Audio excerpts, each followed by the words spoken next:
കേന്ദ്ര വിദ്യാഭ്യാസ മന്ത്രി ധർമ്മേന്ദ്ര പ്രധാന്റെ രാജി ആവശ്യം ഉന്നയിച്ച് എസ്എഫ്ഐ തിരുവനന്തപുരം മാനവീയം വീതിയിൽ പാട്ടും സമരവും സംഘടിപ്പിച്ചു.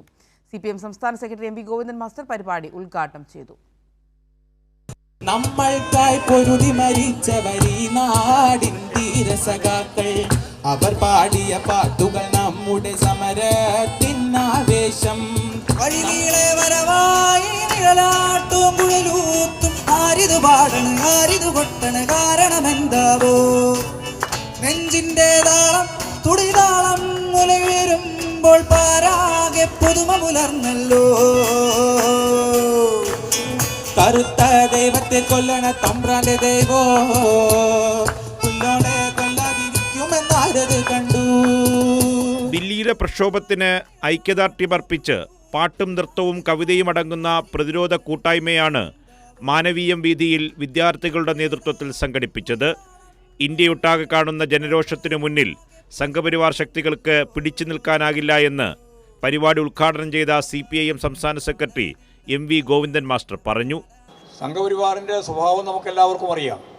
ഈ സമരത്തിന് അനുകൂലമായിട്ട് വരുന്ന സിനിമാ നടന്മാരെ, സാംസ്കാരിക മേഖലയിലുള്ള പ്രവർത്തകരെ കടന്നാക്രമിക്കാനാണ് കേരളത്തിൽ തന്നെ തൃശ്ശൂരിൽ അതിൻ്റെ ഭാഗമായിട്ട് യുവിനോട് വീട്ടിന് നേരെ കടന്നാക്രമണം നടക്കുകയുണ്ടായി, പ്രകടനം നടത്തുകയുണ്ടായി. ഇന്നലെ ആ പ്രകടനം നടന്നു എന്ന് മനസ്സിലാക്കി ആ നിമിഷം തന്നെ ആ പ്രകടനത്തിനെതിരായിട്ടുള്ള പ്രതിരോധ പ്രകടനവും ഇന്നലെ തന്നെ തൃശ്ശൂരിൽ നടക്കുകയുണ്ടായി.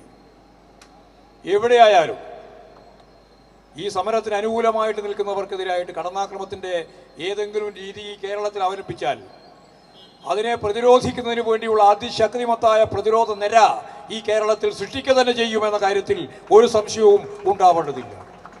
ജനങ്ങൾ അണിനിരത്തിക്കൊണ്ട് നമുക്കിതിനെ പ്രതിരോധിക്കാനാവും.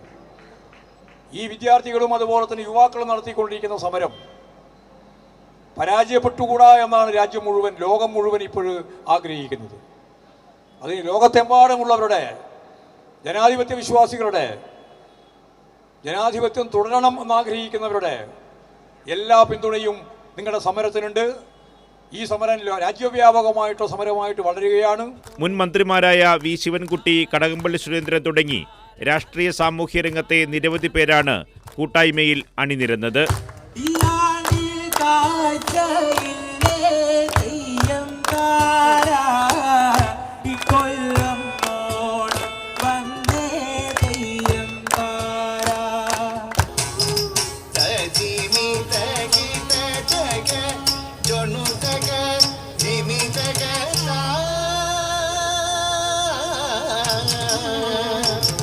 കൈരളി ന്യൂസ്, തിരുവനന്തപുരം.